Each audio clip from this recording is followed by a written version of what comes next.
Yeah, Josh, we're live. Hey, welcome to the podcast. Yeah, I'm very excited that you are here. Yeah, actually, I did a couple of weeks ago to reach out to you. I posted a poll in our audiences, and people were like, "Yeah, we want to know more about Instagram." And then I was thinking, okay, who do I know that's an Instagram expert? And yeah, of course, I thought of you, and it's awesome that you found the time to come online. Um, yeah, before we get started, and I want to dive right into and ask you all these questions and pick your brain about Instagram. And you also mentioned something that you're now also doing with YouTube. Um, yeah, can you introduce yourself shortly? Awesome. Yeah, thanks for having me. So my name's Josh. I'm a 20-year-old here in New Zealand, and I do Instagram marketing full time. I've got a few clients and a few pages that I manage myself. And yeah, as mentioned, starting to do YouTube as well the past sort of year on the side. Yeah, awesome. So I really appreciate and I always said admire your modesty. So people don't know that. I know you now for almost 2 years. We met in Bali 2018, on Yeah. your first trip to Bali. Yeah. So most people watching this video are entrepreneurs living in Bali and working remotely. But it was your first trip, so you must have been just 18 then, I think. And Yeah. and it was also because it was we organized a Bali summit for online marketeers, digital marketeers, and that was your first time on stage speaking about your topic, right? That was kind of Yeah, that awesome. was first time properly doing like a speaking gig, which was pretty awesome. Bit Yeah. daunting, but loved it. I have some photos of that I'm gonna share with people. And we're gonna go back to um, oh yeah. So here we are. Do you Yeah. see this one?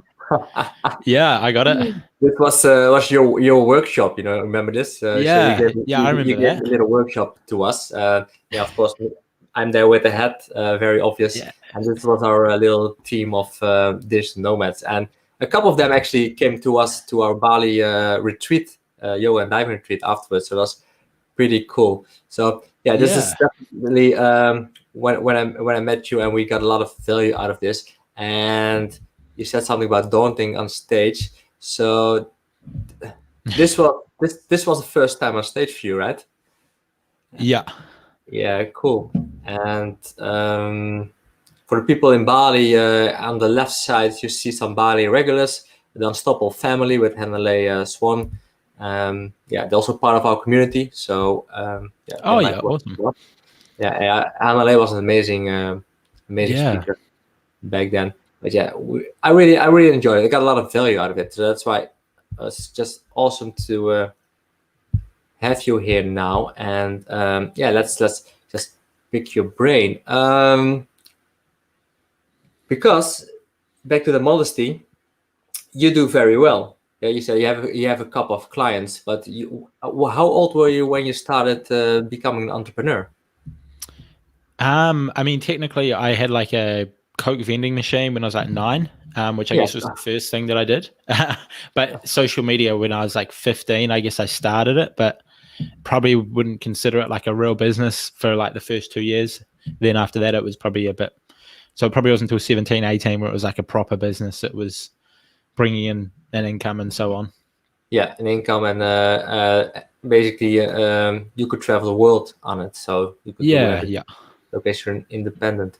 And how is it going with the business since the Yeah, last it's few years? been the past 2 years. Yeah, it's been going well. I definitely lost a few big clients with COVID that were doing real estate in the US. And so that obviously took a bit of their businesses took a bit of a hit. And so lost a few clients there, but picking it up in other areas. And YouTube side of things actually been growing really nicely since COVID. I'm not sure whether that had anything to do with it, but maybe it was just the momentum that had been building up. But yeah, all in all, it's going pretty well actually. Yeah, people. I think people are more, yeah, more at home, so they have more time to watch. YouTube, and I Yeah. also go with podcast. Podcast is also more people listen to our podcasts at the moment. So yeah, that's Yeah. definitely And I a think change. more people are like looking for this sort of information at the same time as well. So like many people have lost their jobs, so they might be trying to look at side hustles or things they can do online. So probably just becoming more popular as well. Yeah. So back to your first proper business then, because it's awesome. You started at 9, so that's not everybody can say that. I started becoming an entrepreneur on the age of 9. Yeah. So how did you end up in the social media agency business? So I just started an Instagram account sort of for a bit of fun, almost like as like a vision board or like a like, it was just like motivational quotes, cool cars, cool houses, like just reposting lots of that stuff on Instagram that I thought was pretty cool. And then one day I messaged someone that sort of had a bit of an audience in the niche and asked for a promotion. And I just assumed that they sort of like reshared stuff that they like for free and stuff. And I thought that's sort of how social media worked. But then found out there was this whole business behind it of people like promoting each other, growing brands, like all of this. And I was just really interested in it. And so from that point on, I pretty much just spent lots and lots of time learning everything I could about building an audience and monetizing audiences and all of this. And then it was probably about 2 years later that I started working with clients after I'd learned basically, how to grow an audience on social media, on Instagram. Yeah. So your main focus was helping your clients grow their social media accounts.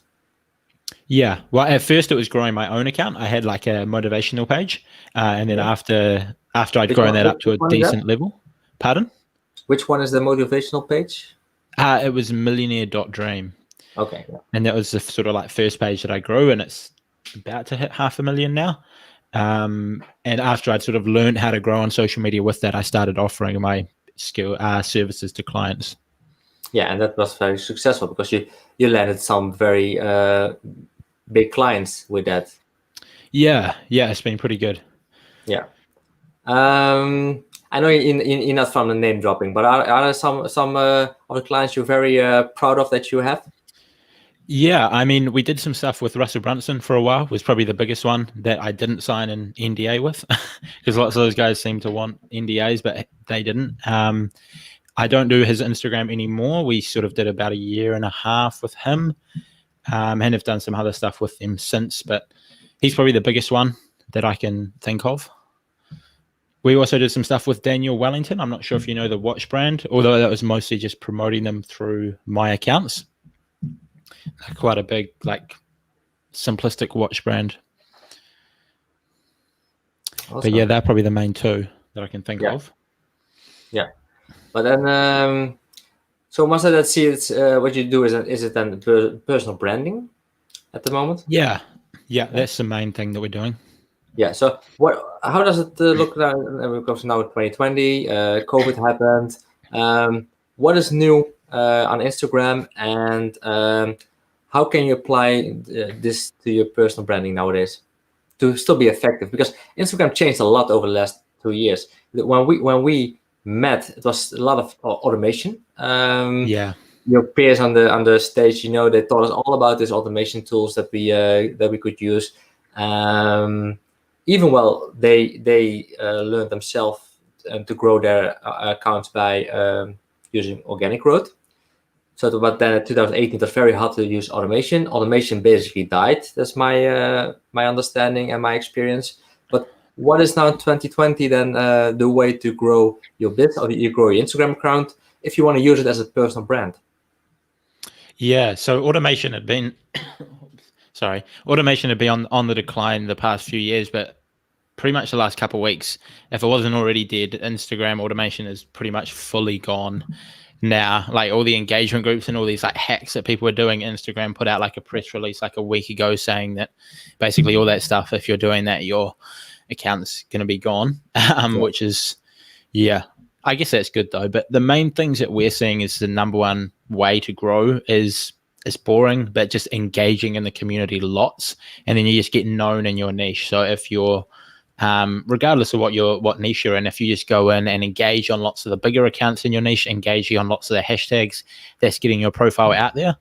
And then when people come back to your page, make sure that you've got a ton of content that speaks to your target follower. So you don't want to have like a bunch of like just different random content. If you're all about, like myself, I'm all about teaching people Instagram. So when people land on there, they just got a ton of content all about Instagram growth. Whereas if I was teaching someone about weight loss, I'd have a ton of content about weight loss. I wouldn't have some of it about traveling, some of it about weight loss, some of it about Instagram growth. Like, try and sticking to that one niche, and then engaging lots in that community to get yourself out there. Yeah. So what's the first part then that you just explained? So you have to go out there. You're just gonna go find hashtags. How do you find the right hashtags for your business? Yeah, well, I mean, that's the organic way, is to just go out and find the hashtags in your niche and the like bigger accounts in your niche, and you just go out and comment on them. Like, that's like what Gary Vee calls the $1.80 strategy, I believe. And that's the organic way. The other way you can do it is just paying these pages to promote your content. So you go out and find someone in your niche that's got 50,000 followers, and you pay them to share your best video talking about something. And then that's going to bring you targeted followers. And then you just deliver really good content to those people. And over time, it just snowballs. Like, you might not get a crazy amount of growth in the first week like you could do back in 2018 or 2017. You could start an account and just get silly amounts of followers in the first few weeks. But now it's more like the first week you might get 10 followers a day, and then the second week you might get 20, and then it might be 40, and then it just snowballs over time, is what you're really going for nowadays. Why is that? Does it have to do with the algorithm? Yeah, I mean, it's just harder to get a ton of followers really easily, like at the start. And it's just going to take time to build up that audience of engaged people who are just always going to be engaging with your stuff, sharing your content to their audience. And then as you've got more people sharing your content, it's just going to be increasing. Like, your followers is going to go up and up and up. Yeah, so it's important that people also going to share your content. Yeah. And you just do that by creating really awesome stuff, whether it's a video of you teaching something or a great tip of, great photo, whatever it might be. Yeah. How do people share your content then, normally? You can just share it to your story on Instagram. So I can, you can just click there's like the like, comment, and then the share, and you can share it to, most of the time it's to a story. Yeah. Okay. Yeah. Nice. Yeah. So that's the organic one, the way to do it. What are the other ways? The paid way to do it is just through using like Facebook ads or Facebook ads manager, but technically Instagram ads, and paying for influencers in your niche who already have the audience that you want, and paying for them to post your content to their audience. And that's going to send people back to your account. And assuming your content's on point, that's going to get you a bunch of engaged followers who are sharing your stuff and, commenting, DMing you, engaging with you, and so on. So when is the tipping point? When do people notice that their Instagram account is gonna really help their business? Has it to do with the amount of followers you have, or is it more now the quality? It's definitely about the quality. In 2020 going onwards, it's definitely about the quality. There are people that have got like 1,000 followers that the 1,000 people like all really like that person, and maybe 100 of those people turn into customers because they've just got such a good relationship with them. And then there are other people who've got 100,000 followers. I think I even saw something, there was like some influencer that had 1 million followers that sold like 20 t-shirts. When she did like a merch drop, like 20 people bought out of 1 million. So like, it's not as much about the big number. It's more about how many of them actually care about you and your brand, which can, it depends sort of how you get the followers is the main thing. Yeah. So what is, for people who want to start using their Instagram as a personal brand, and they're going to start out with it, what kind of advice can you give them? Because it's a lot different than when I haven't been keeping myself up to date. So when we met, I was all into it. I did all this automation. I run about 15 accounts. They all went up on in the tens of thousands with automation. I still have those accounts, but like you said, they're not. The engagement there is basically zero because that hasn't been grown organically. I do really notice that things are a bit off there. If I post now, then yeah, I get maybe 3 or 4 likes on a photo with 20,000 people. So that there's no engagement there. There's no interaction. So that has changed. But what if I would start over again now? How would I start? What is the best course of action to take? So if you're doing a personal brand, firstly, I would create a new account rather than using the one that you've already got. Like in your situation, if it's got a bunch of followers that just don't engage, you're better off to create a fresh one.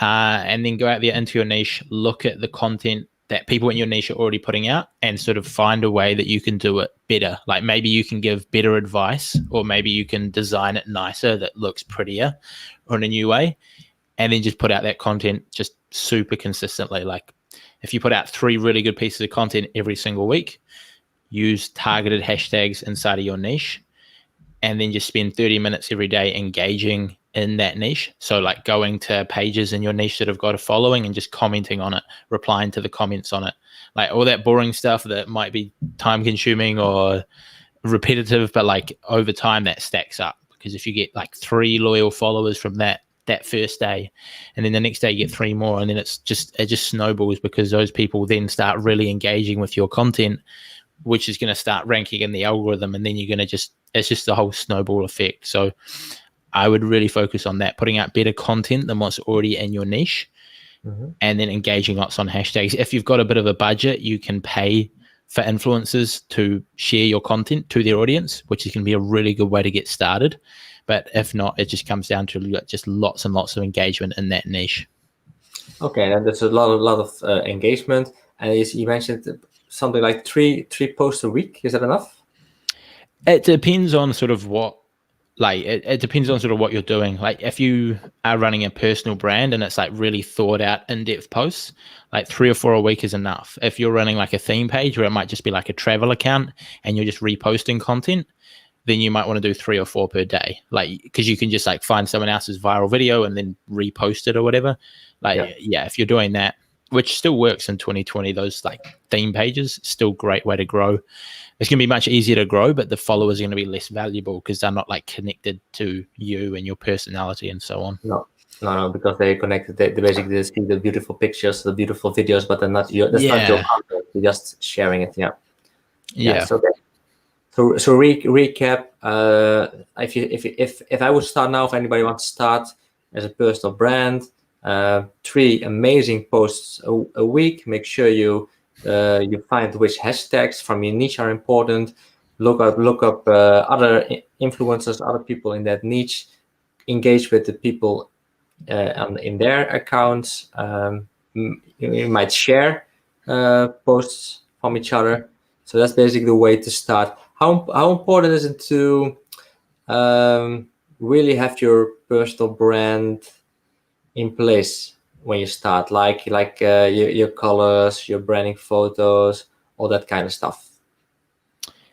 If you've already got if you've already got colors that you know that work on Facebook or something else, then you can just go with that from the start. But it doesn't always have to be perfect from the start, as long as you're putting out good stuff. It doesn't matter if you're changing your colors in each post. Like, you don't have to have every same post with the same colors, as long as the post itself is actually good.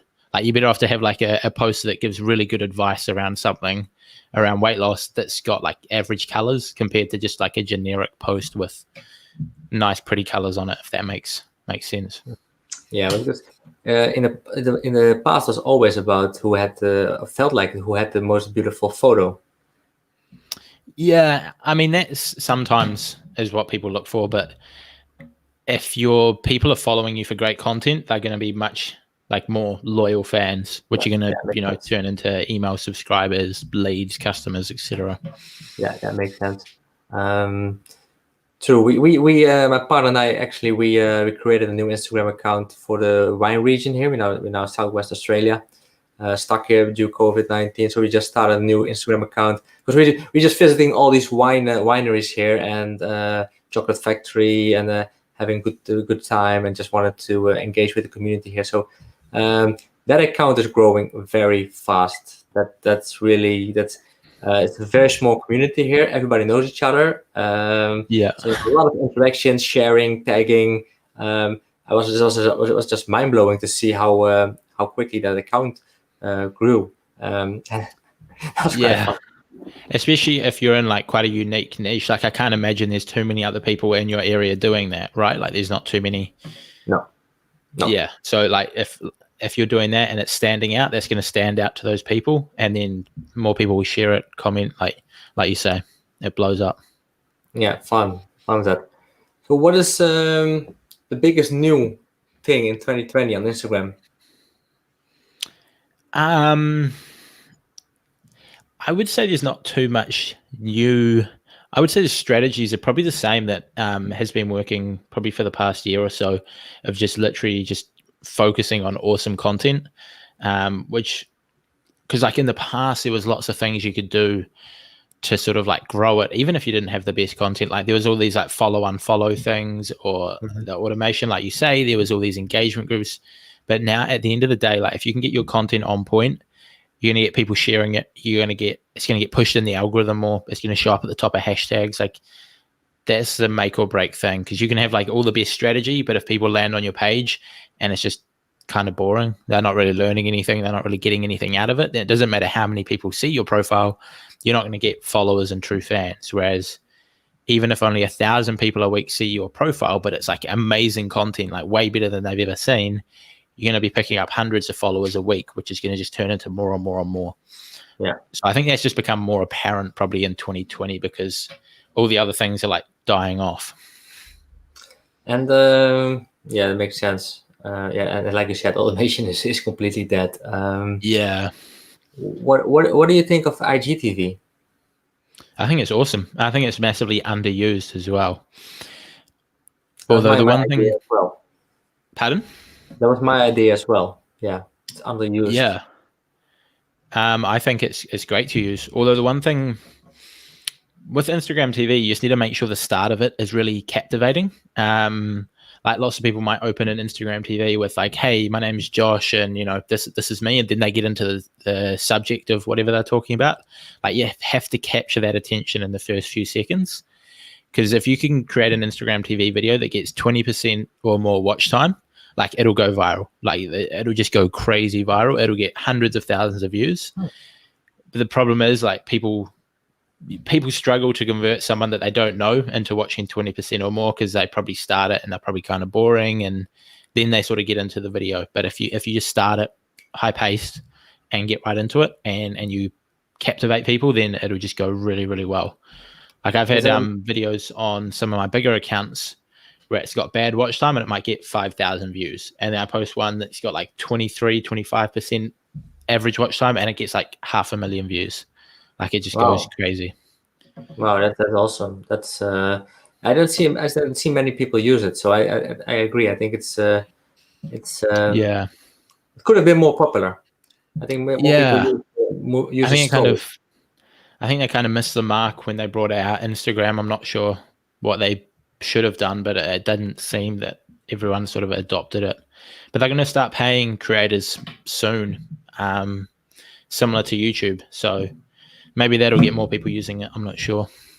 Okay, nice. I'm definitely gonna look into it. It would be cool. Is there also maximum in length that you can video? No, it's not. But make sure it's over a minute though. I mean, you can do under a minute, but yeah, you're better off to go over, because if it's under a minute, you can just do a normal video. Yeah, you have to do it on your your Instagram account. And what is the trick with stories to make to be popular and use stories the best way you can do that? Just make them as interactive as possible is probably the best thing I can say. So like use like story polls, story questions, like those wee voting things. Use your countdown timers, tag the location, just all of that stuff there that you can do to make it as interactive as possible. So someone can vote, like if you're, I don't know, talking, if you're watching a sports game and you post a photo of it, then you can have like the poll for who they think is going to win, or just getting it as interactive as possible. And the more people that interact with it, the more people Instagram will show the story to. Like you can post something, and if you average 1,000 story views and you have no poll on it, and you get 1,000 story views, but then if you put a poll on that and lots of people are like voting on it, you can get like 1,500, 2,000, because Instagram just push it to more people. Yeah, nice. Yeah, that makes sense. Cool. So if I wanna promote our podcast that's on Spotify, I always use the little hand pointing to the Spotify button. Oh yeah. Use like those GIFs and stuff. Use that too. Yeah. That definitely helps. Okay. And then cool. maybe like throw a poll on there, like, have you seen today's episode or something like that? And then like a yes, no, so people can vote. One of them can be like yes, and the other one can be like no, I'll go watch it now, or something like that. And you're gonna get more people voting, and then Instagram push it to more people. Oh, nice. We're gonna get more people to listen to our podcast. That's cool. Exactly. Yeah. Yeah. Thanks. You already started. You mentioned already YouTube. You just recently made the move to YouTube as well. You have a YouTube channel now with awesome videos. I watched a couple of them. What is the goal with your YouTube channel? I'm not sure if I've got like an end goal with it. I just think it's an awesome place to create content and to build an audience, because you can build an audience of really engaged people that consume a lot of your content. So I'm just turning that into another good semi-passive income stream, really, which is I quite like, because it means I can travel and still make a good income, even if I'm not. You can just put in a lot of work to making a bunch of videos and then have it all set, sort of thing, if I'm doing things off traveling, off doing whatever. How are you making it semi-passive? I mean, obviously I still have to make the videos, but like I can make a video once and then put it on YouTube, and then it's going to be paying me every single day for months to come, probably years to come as well, really, but I haven't been on it long enough to see. Okay, how does that work? Because I just get paid from the ads on the videos. So if I made like a video a year ago and you watch it today, I might get like 1 cent from that. But then if like 100 people a day watch that video is bringing me in $1 a day. And then if it's a video about how to use hashtags, and then I've got a software link below for a hashtag tool, then I'm going to be bringing in commissions off that, which it's a lot of like, it's based on volume a lot of the time. So it's not big payouts, but it's a lot of small ticking over. Basically, the affiliate marketing, where you do that. Yeah. Yeah. And YouTube directly pay you for the ads too. Okay. Unlike Facebook or Instagram or anything like that, which is quite cool. Yeah, I had no idea. I'm really I have newbie on YouTube, so it's So what I think a lot of people would like to know that. How can you get involved with those ads and have people pay you for marketing the products on YouTube? Is it easy to do? Did you basically is your previous success helping getting people want to pay you for YouTube?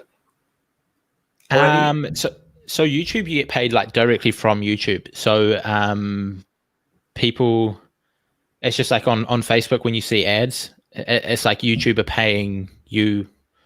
Like if you see an ad on YouTube, the person whose videos it on got half of the payment for that because they've made the content. So you don't even have to approach brands. You can just put out content and there'll be ads on your video once you've hit you have to get like 4,000 hours worth of watch time before you can monetize, and then you can start getting paid for it. So, but I would say the best thing with YouTube is just creating, if you want to grow an audience, it's just creating videos based around things people are searching for rather than things that people don't search for. So like rather than me posting a video that might be like a travel vlog, like Josh Ryan's trip around Bali, I might instead do 5 best places to visit in Bali or 5 best coffee shops in Bali. And then so if someone is visiting Bali and they want to know about a coffee shop, they're going to search, best coffee shops in Bali, and then they see your video come up. And you could make that video now and someone could search that in 5 years, and still like for the next 5 years, you got people searching that and finding your video every single day and driving more people back to your channel. Yeah, and because you have the ads running, then people click on the ads and you get paid. Yeah, exactly. And you can have affiliate things, or if you've got a course, You can have your course link there if you've got that sort of stuff. Yeah. So you mentioned you need at least 4,000 view hours before you can start monetizing YouTube. Yeah, so you need to get to 4,000. I mean, you can monetize with affiliate links and with coaching and stuff at whatever stage. Like you can just put the links in, but YouTube will start putting ads on your videos once you've hit 4,000 hours of watch time. Yeah. So if you've got an hour-long video, if it gets 4,000 people watch the whole thing, then yeah, that's it. Yeah. But it does take a while to build up to. Yes, and that's the same with Instagram nowadays. It's all more back to the nitty gritty work, organic growth and quality. Putting in the work. No shortcuts with automation and things like that. So yeah. But that's actually good because I mean, some people don't like that because it takes a while. It takes a lot of hard work up front to get results. But the way I like to look at it is that is going to put most people off. So there's way less competition because other people see that, and after a month, they don't have 100,000 followers. They haven't made a huge amount of money off it, and that might just turn other people off. But for those people that are going to stick at it, you get way better returns. Yeah. Do you use for your posting, basically your social media management? Do you use any other tools, any other software to help you with it? I use a software called Flick for hashtags, and that helps me do my hashtag research. And aside from that, I just use the Facebook Creator Studio to schedule my content on Instagram. So it's a tool from Facebook. So it's not like a third-party one that could hurt your account or get you hacked. And I just schedule my content through that. But aside from that, I don't use many other tools. I use Flick for hashtags, and then there's actually one other tool called $80, which I use to do like the commenting, like the Gary Vee strategy. Mm-hmm. And that's pretty much it. I don't use a lot of tools or anything. I mean, Canva if you want to create content, but I've got someone that creates content for me. Yeah. Now Canva is a great tool for that. And how does it work with any tips for finding the right hashtags and to work with a tool like that? So I mean, I've actually got a YouTube tutorial. I've got a tutorial on YouTube. If you search Josh Ryan hashtags, that'll come up, and it's a walkthrough of how to do it. But essentially, you want to find like a sub niche of a hashtag. So instead of using hashtag entrepreneur, because there's going to be so much competition on that, like there's going to be millions and millions of people posting on that, it's going to be really hard for you to rank at the top and get any traction. You might use hashtag entrepreneurs of Bali, and then you've got less people competing on that, so you've got more chance of showing up at the top. So even though it's like a smaller hashtag, you're going to be right at the top of that, and you'll get people find you from that consistently. So you want to use ones that are not massive, but they're sort of in that middle range where they're a bit more targeted. And that way you can show up at the top of them and rank. Yeah, and then people find you easier, and then they can start following you. Yeah. Great. Yeah. So I had a great question, and I got it because I was just listening to you. Those things happen. Yeah.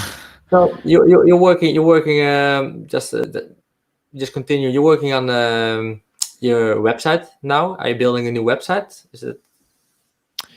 Yeah, I've just been sort of working on my agency side a bit, but to be honest, I'm more focused these days on building out my own personal brand on YouTube and Instagram, and building out my own things now. I'm still working with clients, but I'm slowly transitioning towards doing more of my own stuff.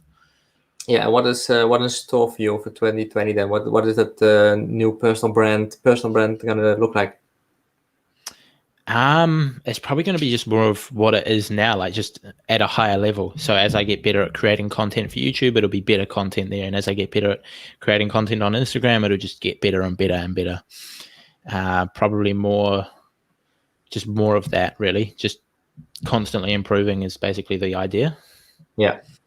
Become number one expert in that niche. Yeah, that's the goal. Yeah, that sounds awesome. I think a lot of people who are watching, somebody commented, great tips, Josh. Thank you for sharing everything. So, yeah, I think that people definitely should check out your YouTube channel if they want to know more about how to use hashtags and grow Instagram in 2020, things like that. Yeah, for sure. Yeah, definitely. And what you're back home in New Zealand now? So Yeah, you I'm can't in New Zealand you can't whilst we're all travel. locked down. Yeah. Yeah. So what would be the first place you're gonna go when borders open? I don't think I've got one. I don't think there's like one place in specific that I want to go. I want to go back to Bali, and then I want to go back to Europe in general. But like, I don't think there's one place in particular that I can think of. Like, I'll have an adventure everywhere. I love everywhere. Well, I think you're definitely welcome in Bali by the time the borders open. I will be there as well, and I think a lot of guys and entrepreneurs will Yeah. want to meet you then. Because with the BIG, what we did last year, and also can't do with the COVID-19 is we did a lot of similar events like the one you went in 2018. So skill sharing events, experts sharing the skills live on stage. With all our with the whole community, and via we're doing mini masterminds, breakfast, dinners, doing all kinds of cool stuff. So yeah, we would love to have you there as well, live at some point, so you can Yeah, I'd love to.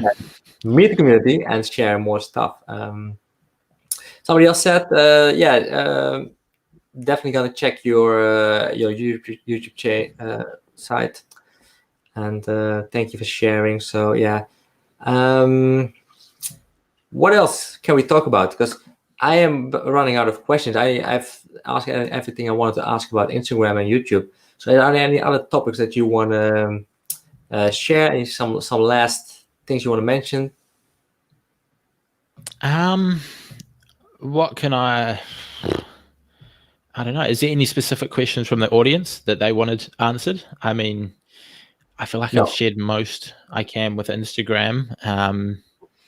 YouTube. I mean, I'm not too much of a YouTube expert yet. I've still been learning lots, but yeah, what's worked for me is definitely those searchable videos has been the number one thing by a long way. But yeah, if there's anything the audience want help with or want to ask, well, then they can definitely reach out to you after the interview. You said before sure. they can basically follow you on YouTube, find you on Instagram.